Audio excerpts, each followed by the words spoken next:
What does the Bible say about sex, specifically oral sex?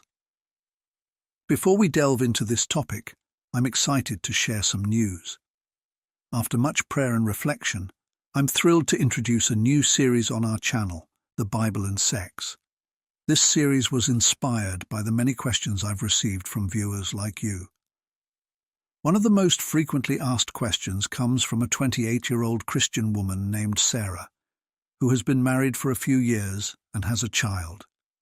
Sarah shared that her sexual relationship with her husband was quite adventurous early on.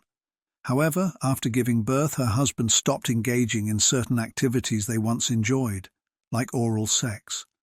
Sarah misses this intimacy and wonders if asking for it is sinful. Her husband, now more devout, believes that certain acts might displease God. Sarah asked, "Is it a sin to want my husband to get down on me?" Another viewer asked, "How can I convince my partner to have oral sex with me, knowing we are both devout Christians?" Being a Christian often means facing complex questions and challenges, especially when it comes to sex and relationships. The Bible doesn't always provide explicit guidance on these matters, leaving many feeling uncertain and conflicted. Through this series, I aim to address these tough questions and offer clarity and support. The Bible and Sex will be an ongoing project where we explore various aspects of Christian relationships and sexual expectations. I encourage you to stay connected by turning on notifications and supporting this series through likes, comments, and shares. Spread the word on WhatsApp and other platforms to help others facing similar challenges in their Christian journey. With that said, let's get into today's question. What does the Bible say about oral sex? Is oral sex mentioned in the Bible? The Bible does not explicitly mention or describe oral sex. While the Scriptures remain silent on this specific act, some commentators, counselors, and pastors argue that certain passages in the Song of Solomon might imply it. The Song of Solomon is a love story that celebrates the union between Solomon and his bride. Here is a more engaging and human-friendly rephrasing. Question 1. Is it required or prohibited in the Bible? The Bible, as the cornerstone for Christian faith, provides clear guidance on many moral and ethical issues, helping believers understand God's will for human behavior. However, when it comes to oral sex, the Bible is silent. It offers no direct references or specific instructions.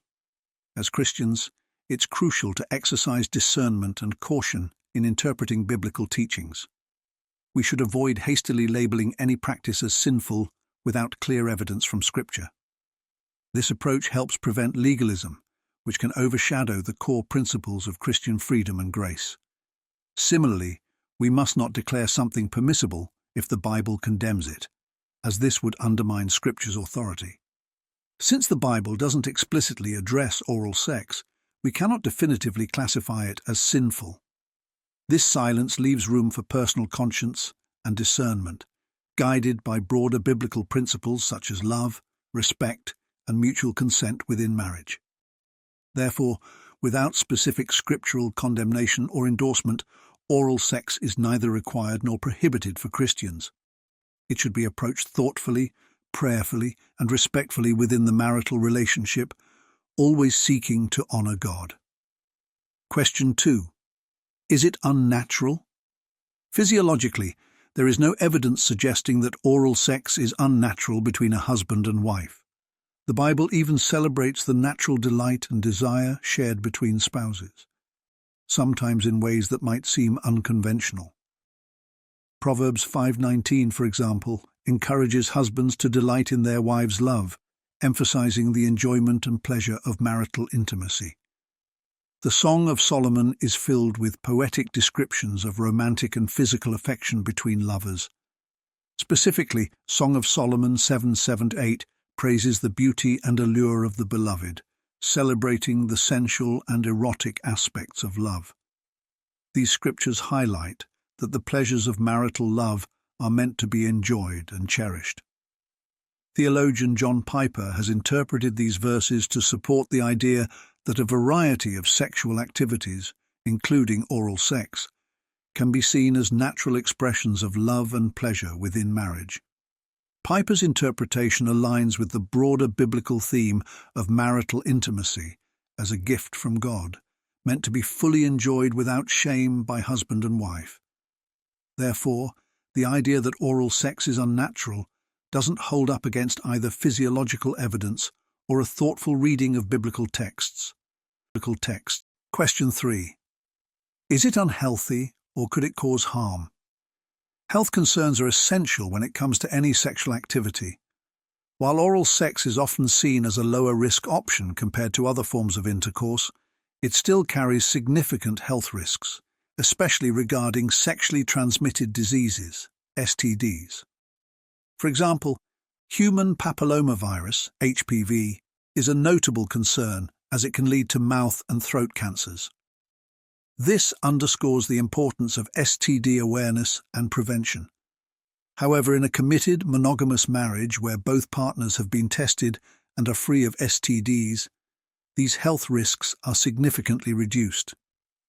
Trust and mutual understanding in such relationships foster a safer and more comfortable environment for intimacy.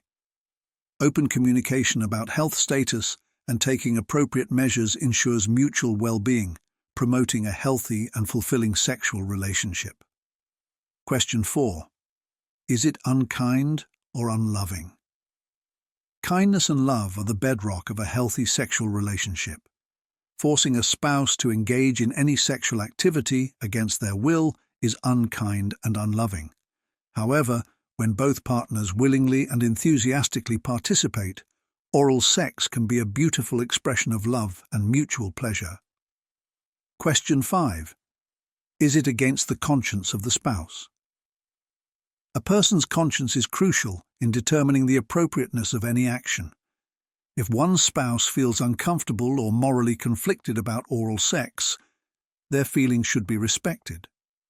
Pressuring a spouse to go against their conscience can lead to guilt and resentment, which goes against the principles laid out in Romans 14:19-23. Question 6. What is your motive? Motives matter in every aspect of life, especially in sexual activity. The desire for oral sex, like all forms of intimacy, should be rooted in love and a genuine wish to strengthen the marital bond. It should enhance the connection between spouses through affection and mutual respect. When motivated by selflessness and a sincere desire to nurture the relationship, these acts align with godly principles. Conversely, seeking oral sex out of selfishness, mere lust, or influenced by external factors like pornography can damage the sanctity of the marital relationship. Such motives can lead to exploitation rather than mutual fulfillment, straying from the love and respect central to a godly union. Conclusion. Take a moment to check out the 2 videos displayed on the screen. Dive in and engage with them. Remember, the journey of learning never ends. Thank you for watching, and may God bless you.